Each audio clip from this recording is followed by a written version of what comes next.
Welcome back, guys. Today we're going to talk about the free-to-play farming guide for Tacticus. I'm going to show you how to get all of the free-to-play characters, and then at the end maybe show you how you should allocate your resources, which one of them is more important than the others so that you don't waste anything. Really quickly before you get started, just by playing through the game just for a couple of minutes, you will end up with, I think I already spent them. Oh no, you get them for free. You will end up with these 10 requisition pulls. After a couple of the free requisition pulls, they guarantee you a character that isn't of the main characters that you get, right? So normally you're going to get Makotep and then the guy with the swingy thingy. There you go. And then occasionally you'll get a third character. Now, here's the thing. This third character can kind of be anyone. Occasionally, from time to time, like I actually don't even have Revis on my main account, which is kind of lit. From time to time, I've gotten Morvin Vol, speaking too fast. Occasionally you get some terrible character like a Death Guard. They suck. You know, it can kind of depend. So just a nice little pro tip here. If you don't actually connect to Google Play or to Game Center, you can just delete the app and reload it, and you can make that pull again. So if you get a character with that pull that you don't want, or just isn't cool enough for you, like I just got Revis, who is amazing, so this would be a keep. You could just delete the app and then happen to start a new account, oh my god, and then see if you can run through the tutorial and get that nice legendary character, or that character that you actually want. So a little pro tip there. But now let's talk about how we actually get the characters. And really quickly, if you go into your account settings and you go to the refer a friend and you type in the referral code VAT80max, you get rewards, I get rewards. It's the best way to support me for free. I don't get paid to play this game. This is kind of how I can keep doing some cool stuff in this game. So use the referral code. And a little bonus, I know this is a free to play guide. Let's say you spend $5. I wouldn't really say that Commander Yarrick is not a bad use of $5. I mean, he's pretty good. He's pretty good. I spent it myself. I'm not gonna lie. I'm not gonna lie to you guys. I spent $5. As far as the Necrons, we get the Necrons by just completing the normal Indominus campaign here. As you see down here, you can farm the Necrons in these nodes right here. Not great drop rates, and I have been talking to the developers about being able to, spend Blackstone to refresh this, because farming has kind of been an issue in the game. But as far as getting the Necrons is concerned, the best way to do it is simply just doing the Indominus. It'll open up the mirror. Once you do the mirror, okay, apparently it won't let me go in there and show you. You can get some characters for the Indominus campaign. As far as the Fall of Cadia mirror, and then the Octarius mirror, they do the same thing where once you have the characters, you can farm the other and vice versa. I'm going to be honest with you, you're never going to get these characters first if you're free to play. That's just not how it works. But the orc characters are pretty simple to farm. Ooh, nice little level 6 there. So beautiful. I just unlocked arena. Hopefully the game does not try to force me to play an arena battle. It looks like it will. Alright, so as far as the orc characters are concerned, they're pretty simple to get. You get them through missions. Doing daily logins helps you get Giga Scraps. Doing daily missions allows you to get Snap Rekka. So you do these, you have an opportunity to get some Snap Rekka shards. And then just completing a bunch of quests will occasionally allow you to get some Boss Skullgort shards. You get, I think, like 10 a day or something like that. Not the greatest thing in the world. I think you could probably have all 3 orcs. Obviously, Boss Skullgort will take the longest because he's 250 to unlock, but I would say it's going to take less than a month. It varies depending on other tertiary RNG that I won't talk about, but it's strictly free to play. It's going to take you about a month to get all 3 of these characters and open up the orc campaign, which is my favorite campaign. It's got some fun stuff. There's great gear in there. It allows you to start farming up the Black Templar faction, which is not good, but you know, it's content, right? All right, let's talk about how we get our Fall of Camphadia. Wow, I'm smart. Fall of Cadia campaign.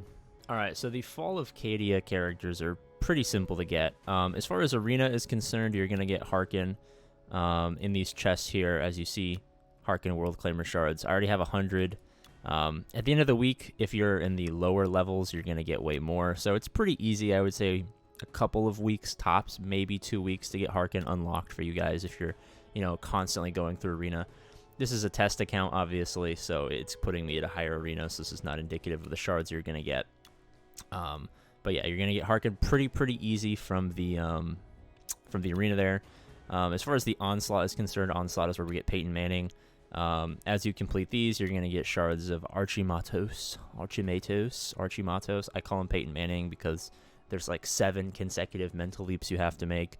Archimatos to Archie Manning to that's Peyton Manning's dad, and Peyton Manning's better than Eli Manning. And it's just, I don't know. That's how I remember who he is, and how I refer to him. I know no one else in the entire universe calls him that, but that's totally fine.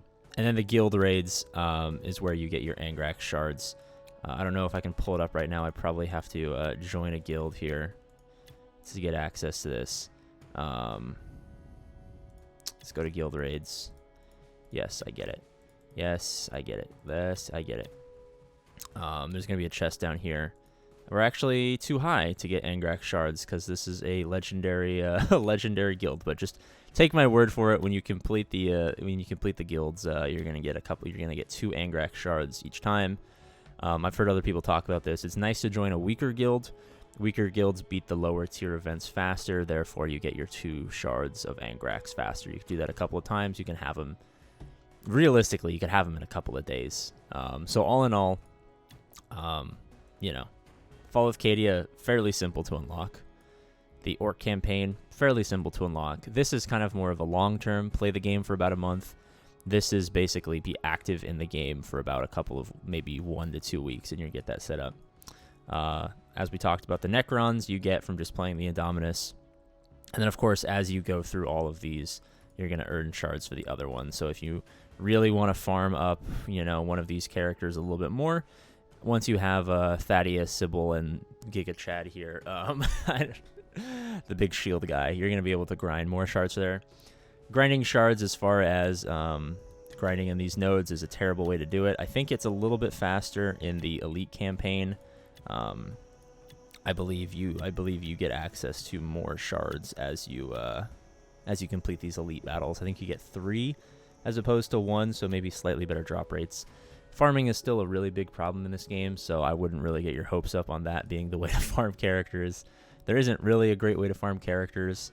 While we're here, they did just add the guild store here, which is not a great way to farm characters, but it's another little tiny measure that they've kind of added on top. So, you're kind of accumulating random stuff very, very slowly, and it's all right. It's okay. I'm talking to them, trying to improve it. It's not the greatest thing in the world, but hopefully it gets a little bit better here. All right, as far as which of the free-to-play characters you guys should invest in, for the Ultramarines, none of them are fantastic, like endgame characters. Just to get through the campaign, Bellator is pretty solid because of the number of I don't know if they're called scarabs or whatever. The little creepy crawlies, they're really good. He can multiply himself, so he's kind of a force multiplier. Kind of think of him as like a punch-up character in the Indominus campaign. Vindicta is actually pretty solid. Once you get her unique, her flames start to explode, and she's kind of similar, and she does multiple hits, so she's good against big AoE characters, like getting lots of hits out. I would invest to her a little bit. These are kind of wave clear. These 2 are kind of single target damage. Don't touch this guy. He's not worth it. As far as the Necrons are concerned, pretty much just Aleph Null. Aleph Null's a beast. Makotep is kind of meta for the campaign and a little bit in PvP, but that's kind of just because Aleph Null is good, if that makes sense. He allows, where's his ability? He allows those non-character friendly units that get summoned by Aleph Null to take more damage and multiply and stuff. So he's good by proxy. He's not actually good. He's only good because Aleph Null is good. Death Guard, don't touch any of them. Typhus has actually got good stats, and he's not a terrible character. Good psychic damage, and he's very durable, but the Death Guard at whole suck. The Orcs are not great. Snoot Flaga is not one of the free-to-play characters. You get him really, really slowly from Salvage Run. I didn't talk about that. It's going to take you a couple of weeks to a month, kind of with the other Orcs, to get him. He's okay. He summons. Giga Scrap sucks. Snap Racket sucks. Tank Smasher kind of sucks. Bosco Gertz is much better than all of them, but not... The Orcs are my favorite, like, lore-wise, but the Orcs are kind of terrible in PvP. and kind of terrible in PvE. But Boss Golgorts is at least the best of the worst. You know, he's probably C or B. He's probably like mid to low B tier. The orcs are all, I would say maybe he's C tier, maybe low C tier. These guys are D tier. Death Guard, or I would just say F across the board. Okay, I don't want to just give them all F. I'm gonna give them like a tentative D to C. The Necrons are okay. I give them a B tier because of the synergy. The Sisters of Slaughter, or the Battle Sisters, or the Adepta Sororitas. You know, obviously these two. Well, actually, I would say that as a whole, they're B plus to A tier. The Ultramarines kind of suck, except for Calgor's kind of a beast. The Eldari are kind of lit. The Tower kind of lit. The Astra Militarum, Chad Thundercock, Thaddeus, Chad Thundercock, Captain Chode, and Yarick are pretty lit. Sybil does okay damage. The Black Legion I love. As far as free-to-play farming is concerned, I like putting a lot of resources into them, especially Peyton Manning and Abaddon if you ever get him. Kind of just by RNG chance, you're not really going to get him free-to-play, so probably Peyton Manning and Harkin. Good damage, okay health, okay armor, summons, good viability, and they only have to compete with Death Guard for resources, which is nice because the resources, the orbs and the badges are kind of hard to come by. So, you know, if you want an Imperial badge on, say, you know, you spend $5 to get Yarick, which this is a free-to-play farming guide, so I'm not going to talk about spending money. But if you happen to, not a bad character to spend $5 on. He's pretty lit. You know, you have to compete with the Adepta and the Ultramarines and the Astra Militarum and the Black Templar. So resources are kind of thin. So I like the Black Legion as an early investment. Gets a good gear in the campaign. They're good in PvP, they're good in PvE, and they kind of aren't really limited as far as resources are concerned. Now, I hope that we get another Traitor Legion Chaos faction, or maybe, you know, some other sort of weird stuff to kind of boost Chaos, but who knows. And of course, we talked about re-rolling to get your good character. Revis is actually one of the best characters that I could have rolled for. And that was my first. I didn't do that.